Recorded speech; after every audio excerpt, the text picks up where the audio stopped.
अखिलेश यादव जिंदाबाद, डिंपल यादव जिंदाबाद, तेज प्रताप यादव जिंदाबाद, समाजवादी पार्टी जिंदाबाद।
अब हमारे और आपके हरदिल अजीज प्रत्याशी मैनपुरी के पूर्व सांसद आदरणीय तेज प्रताप यादव जी से गुजारिश करूंगा कि आए और अपने विचार रखें।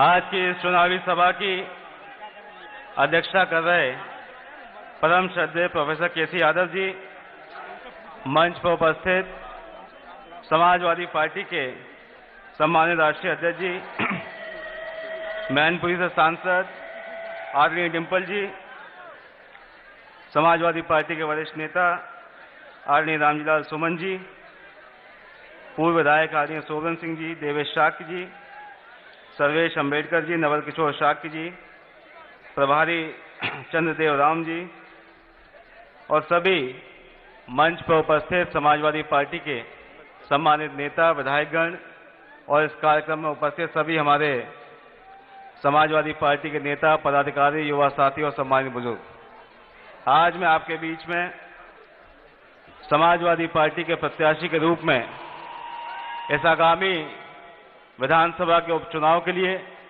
आपसे समर्थन और वोट की अपील करता हूं। मैं धन्यवाद देना चाहता हूं पार्टी के नेताओं का, हमारे कार्यकर्ताओं का और करेल की सारी जनता का, जो पिछले 1-1.5 महीने से लगातार इस पूरे क्षेत्र में घर घर जाकर वोटों की अपील की और जो रूठे हुए लोग थे उनको मनाने का काम भी आप लोगों ने किया। पूरे देश की मीडिया, दिल्ली और लखनऊ के पत्रकार साथी हमारे इस पूरे क्षेत्र में चुनाव की कवरेज कर रहे हैं और बड़ा दबाव उनके ऊपर है कि किसी तरीके से ऐसी स्टोरी मिल जाए कि यहां पर समाजवादी पार्टी मुश्किल में है। और कई गांवों में जाकर हमारे पत्रकार साथियों ने देखा और कहीं उन्हें ऐसा माहौल नहीं मिला जिससे वो एंटी समाजवादी पार्टी स्टोरी चला सके। और आज आपको पता है कि भारतीय जनता पार्टी के बड़े नेता और इस प्रदेश के डिप्टी सीएम की सभा थी बरनाल में और भीड़ न होने के कारण 2 बजे आकर उस सभा को कैंसिल कर दिया गया। तो मैं कहना चाहता हूं कि जिस पीडीए को माननीय राष्ट्रीय अध्यक्ष जी ने बनाया उसको आगे ले जाने की और उसको सहेज के रखने की जिम्मेदारी आपकी, हम सबकी है। और जिस परिवार को उन्होंने बड़ा किया उस परिवार के सदस्यों को सम्मानित करना और उनको साथ में लेकर चलने की जिम्मेदारी आपकी, हमकी है।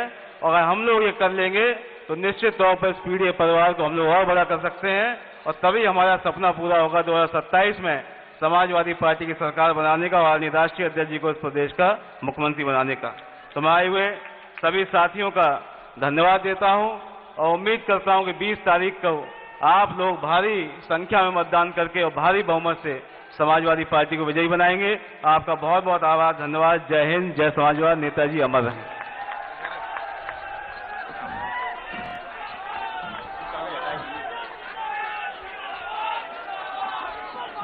अब जरा एक बार फिर से, क्योंकि हमारे देश के पार्लियामेंट में और मैनपुरी के लोगों, करहल के लोगों, आप लोग बड़े खुशनसीब हो कि जिन्होंने ऐसी पार्लियामेंट के अंदर दहाड़ने वाली शेरनी को यहां से एमपी बनाया है।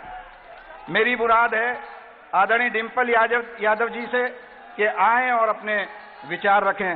डिंपल यादव जिंदाबाद।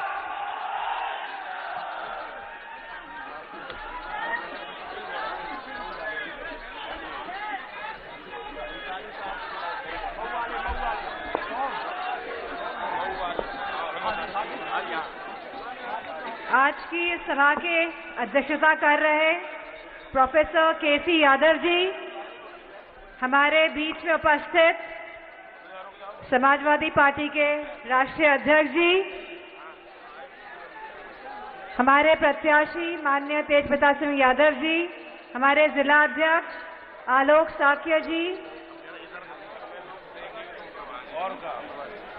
हमारे चंद्र देवराम करेली जी, हमारे सांसद एटा देवेश साक्य जी, हमारे प्रत्याशी फर्रुखाबाद नवल किशोर जी, हमारे पूर्व विधायक सोभरन सिंह यादव जी, हमारे बीच में श्री रामजीलाल सुमन जी, श्री ओम प्रकाश सिंह जी, हमारी विधायिका सायदा खातून जी, हमारे विधायक कृष्णी ब्रजेश कठेरिया जी, हमारे पूर्व विधायक मानिक चंद यादव जी, हमारे एमएलसी मुकुल यादव जी, हमारे पूर्व विधायक श्री अनिल यादव जी, हमारे पूर्व एमएलसी श्री अरविंद यादव जी, हमारे पूर्व विधायक विजय राजकुमार यादव जी, हमारी पूर्व विधायिका श्रीमती संध्या कटेरिया जी, हमारे रामनारायण बाथन जी, कुमान सिंह जी, एचएस हाशमी जी, श्री अनिलेश पाल जी,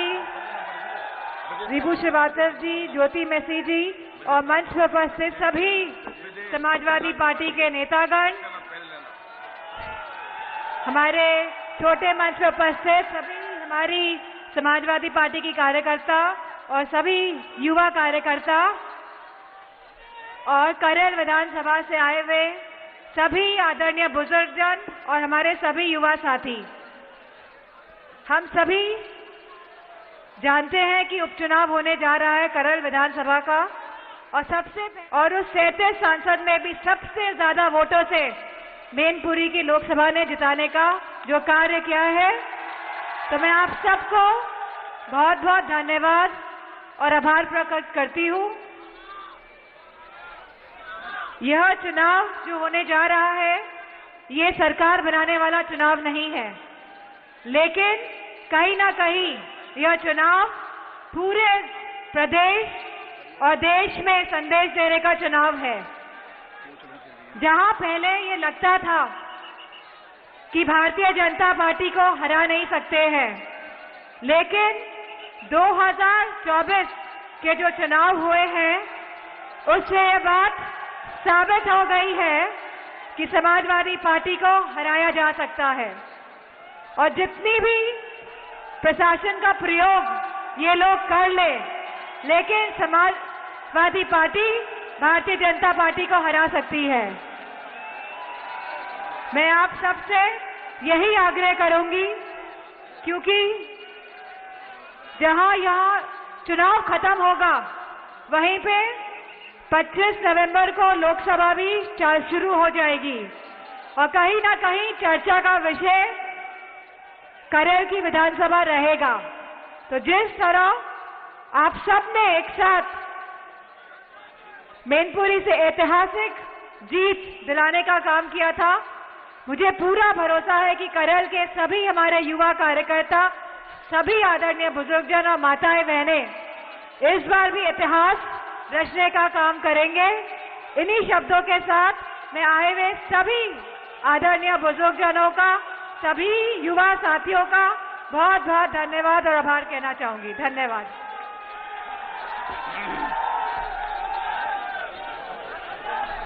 अब मैं आपके, हमारे और इस देश के बड़े नेता समाजवादी पार्टी के राष्ट्रीय अध्यक्ष जी के बोलने से पहले तेज प्रताप यादव जी के जो प्रस्तावक हैं अखिलेश कश्यप जी, ब्रह्मानंद शाक्य जी,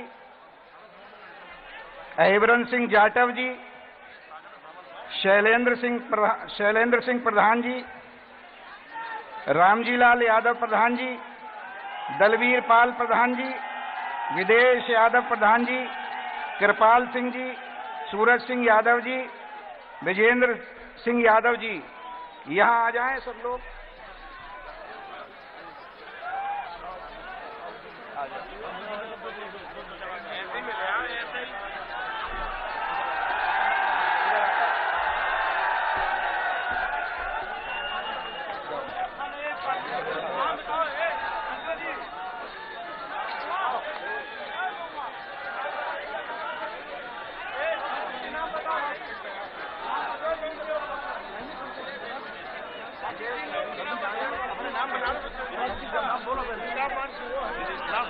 विदेश यादव जी प्रधान जी, कृपाल सिंह जी, सूरज सिंह यादव जी, ब्रजेंद्र यादव जी आए और राष्ट्रीय अध्यक्ष जी का स्वागत करें।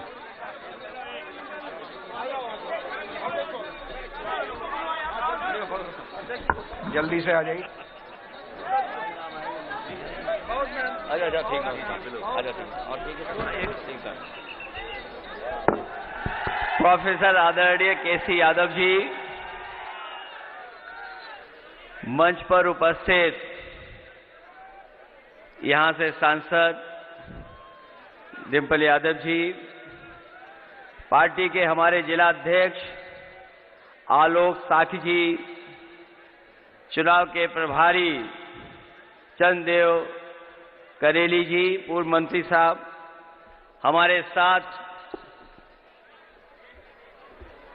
चल करके आए एटा के सांसद देवेश साखी जी, नवल किशोर साखी जी, पूर्व विधायक सोबरन सिंह जी, सर्वेश अम्बेडकर जी, पूर्व एमएलसी मंत्री सुभाष चंद्र यादव जी, मानेक चंद जी, मुकुल यादव, अनिल यादव पूर्व विधायक जी, अरविंद यादव पूर्व एमएलसी, विधायक ब्रजेश कठेरिया जी, राजकुमार यादव, संध्या कठेरिया, रामनारायण बाथम जी, पार्टी के हमारे जिम्मेदार नेता कुमार सिंह वर्मा जी, एएच हाशमी साहब, अनिलेश पाल सिंह जी से लेकर के बहुत सारे समाजवादी नेता जो मंच पर हैं, बहुत सारे हमारे जिम्मेदार कार्यकर्ता साथी मंच के नीचे ही रह गए हैं, मंच पर नहीं आ पाए हैं, और वहीं चुनावी जनसभा में उपस्थित हमारे तमाम आदरणीय बुजुर्ग, किसान भाई, नौजवान साथी, माताएं बहनें और पत्रकार बंधुओं,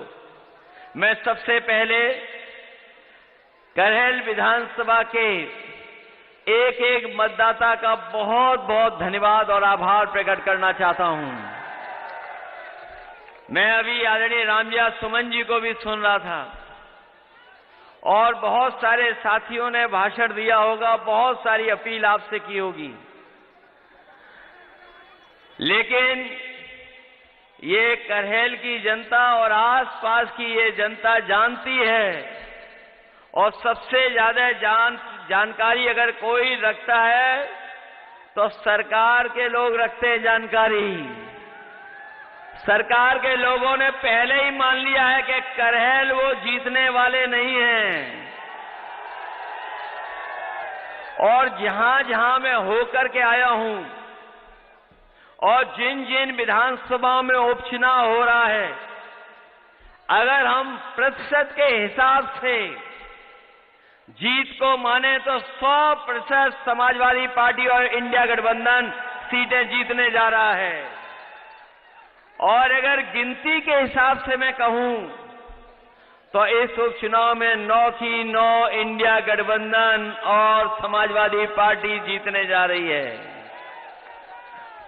और जो सब जीतें होंगी इस बार उपचुनाव की, उसकी सबसे बड़ी जीत अगर कहीं होने जा रही है तो इस बार करहेल विधानसभा से तेज प्रताप यादव जीतने जा रहे हैं। और जीत का और चुनाव का माहौल ऐसा हो गया है कि अब पीडीए की जगह वो डीएपी भी नहीं पढ़ पा रहे हैं, डीएपी को भी पीडीए ही पढ़ रहे हैं। जहां पीडीए को कुछ नहीं दिया, वहीं हमारा किसान जानता होगा रातों रात खड़ा होना पड़ रहा है, लाइन में लगना पड़ रहा है। जब उसे खाद और डीएपी की जरूरत है तो उसे डीएपी नहीं मिल रही है। थोड़ी बहुत जहां जहां चुनाव है वहां तो थोड़ा बहुत उपलब्ध करा दे रहे हैं, लेकिन करहेल में किसी किसान को डीएपी नहीं दे पा रहे हैं। और ऐसी कालाबाजारी भी कभी खाद और डीएपी की नहीं होगी जो देखने को मिल रही है। इसीलिए मैंने कहा, कई मौकों पर कहा, जो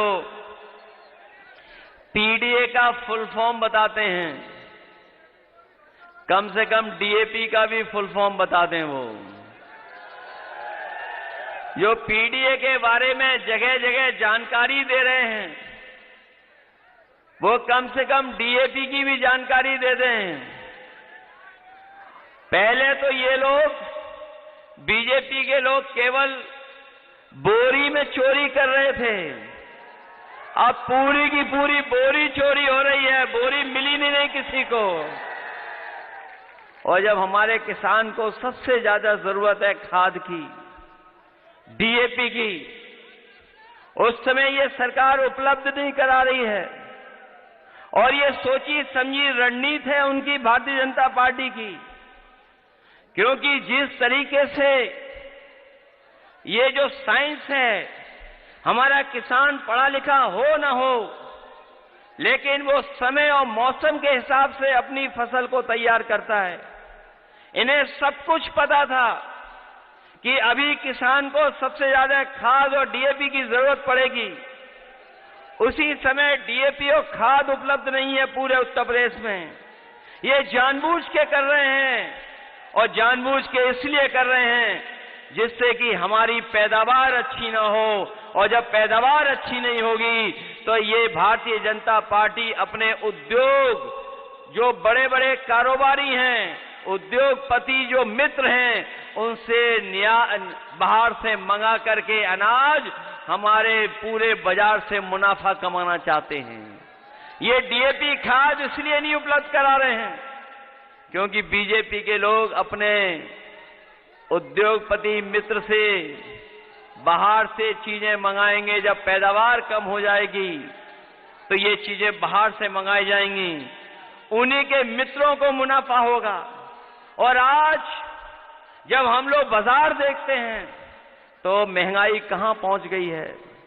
जहां हम लोग त्योहार में खुशियां मनाते हैं, हमारी महंगाई ने हमारे त्योहारों को भी बर्बाद कर दिया। जहां खुशी मनानी थी वहां दुखी होना पड़ रहा है। जिस तरीके से त्योहार हम लोग मनाते थे, आज महंगाई के कारण हम लोग त्योहार भी नहीं मना पा रहे हैं। और न केवल महंगाई बल्कि हमारे नौजवानों की नौकरी और रोजगार भी छीन लिए। मैं अपने नौजवानों को बधाई दूंगा, और खासकर पढ़े लिखे नौजवान जो प्रयागराज में आंदोलन कर रहे थे, वो अपनी मांगों को लेकर के बैठ गए। 1 दिन, 2 दिन, 3 दिन, 4 दिन उन्हें बैठना पड़ा, लेकिन सरकार को अंतोगत्वा झुकना पड़ा है। ये सरकार नौकरी देने वाली नहीं है। इस सरकार के एजेंडा में नौकरी देना नहीं है, नौकरियों को उलझाना इनका एजेंडा है। नौकरियों में आरक्षण छीनना इनका एजेंडा है, पीडीए के लोगों के साथ धोखा करना इनका एजेंडा है। और उसी का परिणाम यह है कि कोई भी सरकारी नौकरी निकली उसका सबसे पहले पेपर लीक करा दिया, और अगर परीक्षा हुई भी, परीक्षा पास भी कर गए तो कोर्ट में जाकर के इन्होंने रिजल्ट को उलझा दिया। अभी भी नौजवानों को नौकरी नहीं मिल पा रही है। हाल ही में आप जानते होंगे जब भर्ती हुई और इस सरकार ने कहा कि हम रिकॉर्ड बनाएंगे, रिकॉर्ड भर्ती करेंगे, 2 दिन परीक्षाएं कराई और आंकड़े निकलवा करके आप देख लेना, 30% नौजवान केंद्र में ही नहीं पहुंच पाया। जो परीक्षा केंद्र थे वहां पर 30% नौजवान नहीं पहुंच पाया, और जो परीक्षा देकर के भी आया तो बाद में पता लगा जो क्वेश्चन पेपर आया है उसमें कई सवाल गलत हैं, जिन सवालों को निरस्त कर दिया जाएगा। मैं अपने नौजवानों से कहना चाहता हूं, हमारे फौज के तमाम जवान बैठे हैं, ये भारतीय जनता पार्टी ने जो अग्निवीर व्यवस्था लाने का काम किया है, ये व्यवस्था हम लोग कभी स्वीकार नहीं कर सकते हैं। जब कभी भी मौका मिलेगा तो जैसे पहले भर्ती होती थी फौज की, वैसे ही भर्ती करा करके अपने नौजवानों को पक्की वर्दी पहनने का मौका और पक्की नौकरी दिलाने का काम होगा। और न केवल नौकरी बल्कि भर्ती भी आसान हो। ये तो सब नौकरियां उलझा चुके हैं। हम लोग आसान भर्ती करना चाहते थे, और याद होगा उस समय 10वां 12वां पास करके मेरिट से नौकरी दे दी थी। हम लोगों को मौका मिलेगा तो आसान भर्ती कराएंगे, जिससे हमारे नौजवानों को नौकरी और रोजगार मिल जाए। अभी जब हम चुनावी जनसभा में आ रहे थे तो हमारे कई साथियों ने कहा कि लखनऊ वाले एक बहुत बड़े मंत्री हैं, डिप्टी सीएम हैं, उन्हें पता लग गया कि सभा में कोई नहीं है, सभा ही कैंसिल कर ली, सुनने में आ रहा है। ये सभा कैंसिल नहीं की है, ये अंदर ही अंदर भारतीय जनता पार्टी के जो मुख्यमंत्री हैं उनकी कुर्सी गिराने के लिए सुरंग खोद रहे हैं। ये बीजेपी वाले और हमारे योगी जी बारूद की सुरंग खोद रहे हैं, और उन्हीं के अपने लोग उनके नीचे नीचे कुर्सी कैसे छीन लें उसके लिए सुरंग खोद रहे हैं। अभी जो नारा दिया था, जो अंग्रेजों से नारा इन्होंने चुराया, डिवाइड एंड रूल नारा, बांटने वाले डरने वालों में से नहीं है। और सच्चाई तो ये है कि ये शासन प्रशासन वाले सब लोग जानते हैं कि जैसे ही महाराष्ट्र का चुनाव का परिणाम आएगा, वहां जैसे ही परिणाम आएगा, यहां उत्तर प्रदेश की कुर्सी से भी बदलाव होना शुरू हो जाएगा। इसलिए बदलाव का भी चुनाव है। आप लोग सब मदद कर देना, यही मैं निवेदन करने आया हूं। मैं आपको भरोसा दिलाता हूं कि जिस तरीके से विकास हम लोगों ने काम किया है, इस क्षेत्र को विकास और खुशहाली के रास्ते पे ले जाने का काम किया, आने वाले समय में भी हम लोग करने का काम करेंगे। ये चुनाव हमारी वजह से ही हो रहा है, आपको पता होगा। ये चुनाव हमारी वजह से ही है। हम ही विधानसभा छोड़ करके लोकसभा में पहुंच गए, और सच्चाई तो ये है कि इतनी बड़ी जीत इस बार जनता ने जो दिलाई है, ये जीत ऐतिहासिक हुई है समाजवादियों की। और जहां कहीं भी नेताजी होंगे वो खुश होते होंगे कि कितना बड़ा जनता ने इस बार साथ दिया है, सहयोग किया है। ये बहुत बड़ी जीत हुई है समाजवादियों की, अपने आप में सबसे बड़ी जीत है।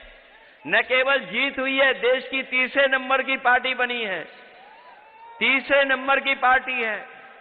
और हम आपको भरोसा दिलाते हैं कि जो नेताजी ने सपना देखा था कि समाजवादी पार्टी राष्ट्रीय पार्टी बने, जो झंडा हम लोगों को हाथ में थमाया है, हम आपको भरोसा दिलाते हैं। अभी तो उत्तर प्रदेश में हम लोग सबसे ज्यादा सीटें जीते हैं। आने वाले समय में आप देखोगे समाजवादी पार्टी राष्ट्रीय पार्टी बनकर के देश में दिखाई देगी। मैं इन्हीं शब्दों के साथ एक बार फिर आप सबसे निवेदन और अपील करने आया हूं कि तेज प्रताप जी को ऐतिहासिक वोटों से जिता देना।